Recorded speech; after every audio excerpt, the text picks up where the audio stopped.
ka-trackers, dumuli tayo no, sa Valenzuela plant at ilalabas na po natin ang pang-5 unit na ilalabas ng bayad po natin sa Misamis Occidental.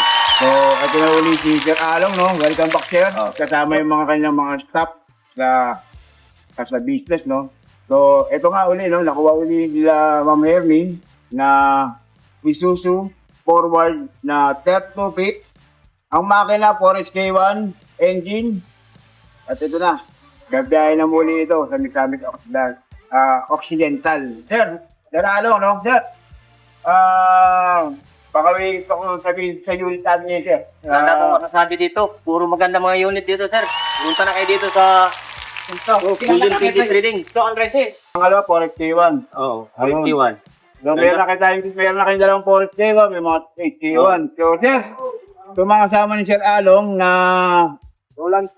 Sir Roland, no? Bali kayo rin, kapalitan ni Sir Along.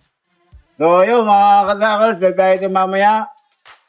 May sabi sa Occidental, sir, dito, baka may gusto kong batiin. Taga-Misamis, sino ba ka siya? Bukon po. At taga-Bohol, yung mga taga-Bohol, no? Baka may batiin po kayo, sir. Dito na po kayo kung gusto nyo, kailangan ng mga ganitong truck. Dito po ay sulit ang unit nila po. Dito na po kayo kung kailangan nyo.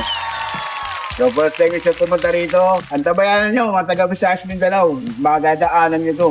Yan, Golden Trail. Malayo ang biyahe nito. O, may ilang oras ba ulit yan? Dito po, malayo-layo din. No? Mga 3-4 na araw ang biyahe namin. Galing dito, papuntang Solis.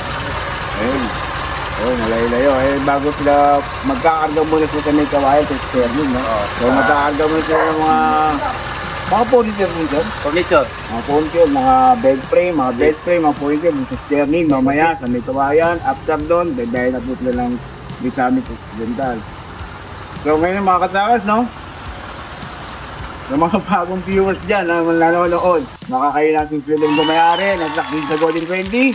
Kaya na pag-inihintay nyo mga katrackers, tawag lang po kayo dito, sigurado, mabibigyan po namin kayo ng sulit at karintisadong truck na kailangan nyo sa negosyo.